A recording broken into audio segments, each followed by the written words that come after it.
মধ্যপ্রাচ্যের ৬টি দেশ ইরাক, কুয়েত, সংযুক্ত আরব আমিরাত, কাতার, তুরস্ক এবং বাহরাইনকে কঠোর ভাষায় সতর্ক করেছে ইরান।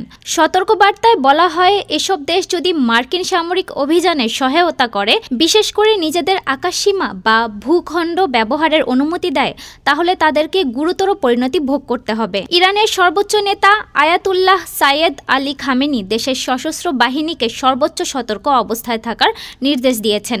সম্প্রতি মার্কিন প্রেসিডেন্ট ডোনাল্ড ট্রাম্প ইরানের বিরুদ্ধে সরাসরি সামরিক অভিযানের হুমকি দেওয়ার পর এই প্রতিক্রিয়া এসেছে।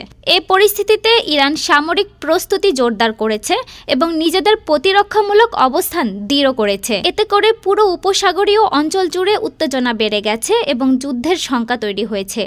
আরব উপসাগরীয় দেশগুলো এখন এক জটিল পরিস্থিতিতে পড়েছে। একদিকে তারা যুক্তরাষ্ট্রের ঘনিষ্ঠ মিত্র, অপরদিকে মার্কিন হামলার সহায়তা দিলে ইরানের প্রতিশোধের ঝুঁকি আছে। এই অঞ্চল বিশ্বব্যাপী জ্বালানি সরবরাহের জন্য অত্যন্ত গুরুত্বপূর্ণ, তাই এখনকার প্রতিটি সিদ্ধান্ত আন্তর্জাতিকভাবে প্রভাব ফেলতে পারে।